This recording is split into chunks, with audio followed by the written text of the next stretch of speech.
Je vais te donner une méthode en 4 étapes pour avancer 10 fois plus rapidement dans la vie.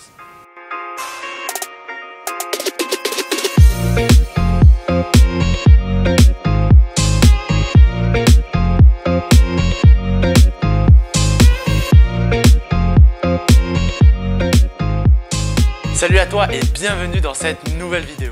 Aujourd'hui, j'avais envie de te faire une thématique un peu spéciale. Peut-être si tu es entrepreneur, ça va encore plus te parler. Mais sache une chose, c'est que la méthode que je vais t'envoyer là, elle est valable pour n'importe quel domaine. Alors la méthode dont je te parle, c'est la méthode VOIE que j'ai appelée. Donc c'est une méthode très spécifique qui permet de passer, de projeter des pensées, des idées, à les transformer en véritables projets et surtout mener à bien ces projets. Alors la première chose à faire, si tu veux avancer beaucoup plus rapidement, que ce soit dans un projet entrepreneurial, un projet de vie personnelle, un projet sociétal, enfin peu importe le projet que tu entreprends, la première chose, c'est de définir une vision.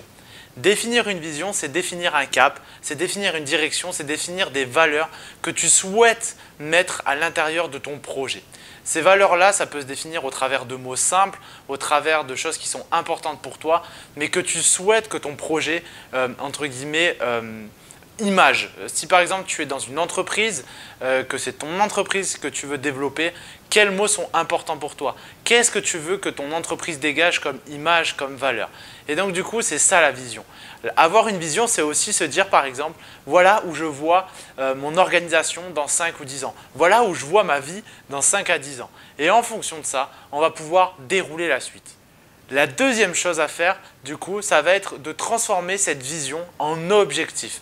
Et là, ce qui est intéressant, on va parler plutôt d'objectifs de résultats. Avoir des objectifs de résultats, c'est aussi se donner une direction, c'est se donner un cap. Par exemple, si tu as une vision long terme pour ton entreprise, il va falloir que tu découpes ça en objectifs. Et tu vas pouvoir matérialiser ça par plusieurs typologies d'objectifs.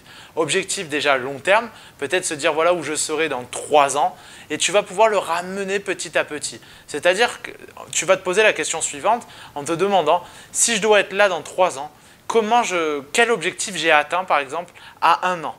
Okay, donc une fois que tu as fait ça, il faut que tu valides le fait que l'objectif que tu t'es fixé à 1 an te permettra d'atteindre celui que tu t'es fixé à 3 ans. Et on va aller un petit peu plus bas, c'est-à-dire qu'on va se dire maintenant, pour obtenir cet objectif à 1 an, comment je m'y prends, quel objectif je me fixe pour que cet objectif soit atteint à 6 mois. Donc à 6 mois, je vais définir un nouvel objectif de résultat. Et du coup, ce qui va se passer, c'est que j'aurai mon objectif de résultat à 6 mois.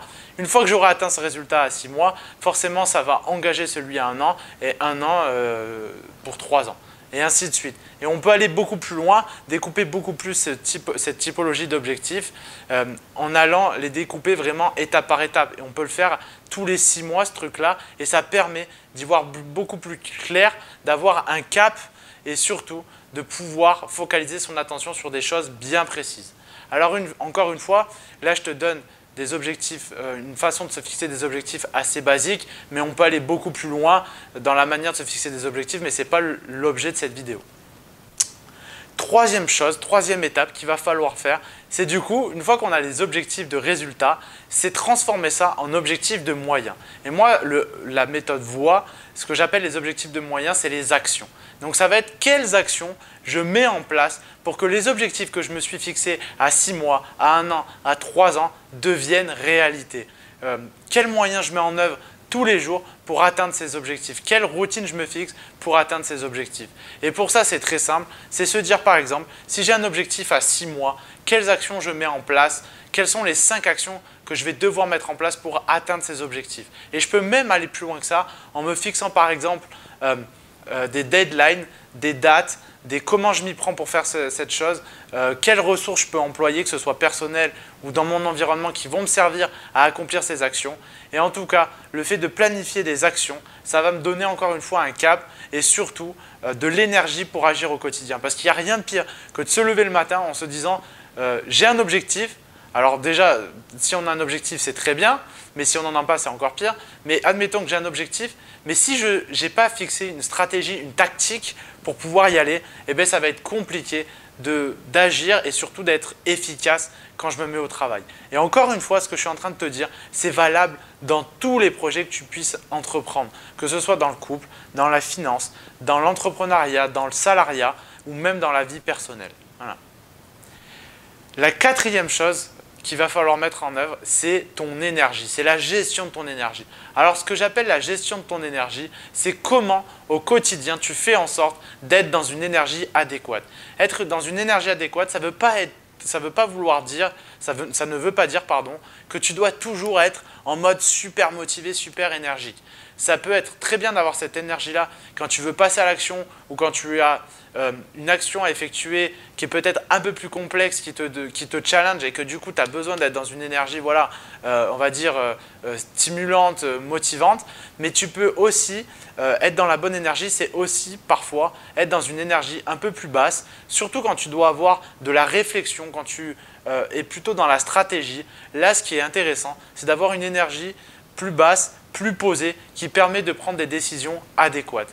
Donc encore une fois, il faut apprendre à gérer son énergie. Quand j'ai besoin d'énergie plus haute pour passer à l'action, peut-être que je peux gérer ma physiologie différemment, peut-être sauter, bouger, aller courir avant, faire du sport. Ça va m'aider à trouver la motivation. Par contre, peut-être que quand j'ai besoin d'énergie plus basse pour prendre des décisions peut-être plus importantes, plus long terme, être moins dans l'aspect un peu excitation, je peux aussi avoir une gestion de mon énergie qui est différente. Peut-être que ça va être le fait de lire, peut-être le fait de méditer, peut-être le fait de faire des exercices de respiration. Voilà, il faut trouver ce qui te convient et ce qui fait sens en fonction de ce que tu as besoin d'aller chercher comme énergie. Donc voilà, la vidéo que je viens de te faire, c'est vraiment une stratégie, c'est vraiment une méthodologie que j'applique quand j'accompagne des entrepreneurs, quand j'accompagne des sportifs. Donc encore une fois, je te la répète, Première chose à faire, vision, définir un cap, une direction. Deuxième chose, fixer des objectifs pour, entre guillemets, mettre des points d'étape sur le chemin de la vision. Troisième chose, mettre des actions en place, c'est-à-dire comment je m'y prends pour réaliser mes objectifs, quelles actions, quels moyens et quelles routines je mets en place au quotidien qui vont me permettre d'atteindre mes objectifs. Et quatrièmement, pour me mettre en action, la gestion de mon énergie. En fonction de mes besoins, je peux aller chercher des énergies plus basses ou des énergies plus hautes.